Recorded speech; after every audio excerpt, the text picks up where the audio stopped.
السلام عليكم ورحمة الله وبركاته، أهلا بكم في قناة تعليم اللغة الرومانية.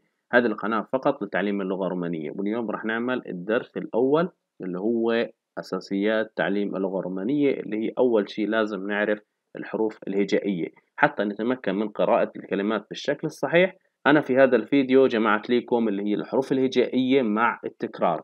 رجاء إعادة هذا الدرس أكثر من مرة وحاول إنك تنطق بالشكل السليم. في نهاية الفيديو حيكون بعض الجمل البسيطة لتحسين النطق.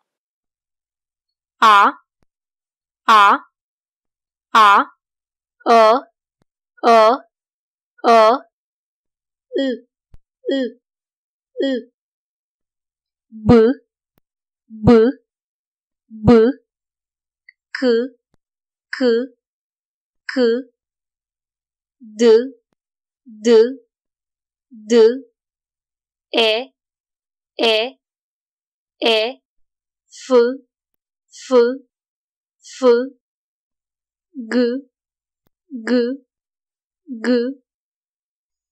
H H H I I I U U U J J J K K K L L L M M M N N N O O O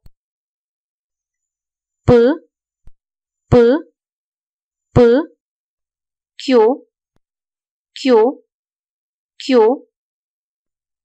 R R R S S S Sh Sh Sh T T T C C C U U U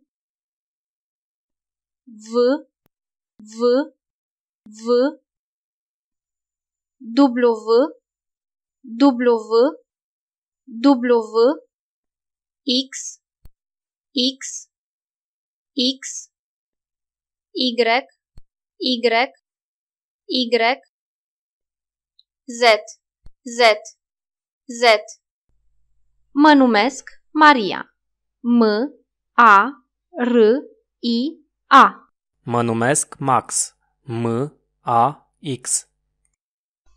Bună, eu sunt Ivan. I V A N. Numele meu este Achil. A K I L.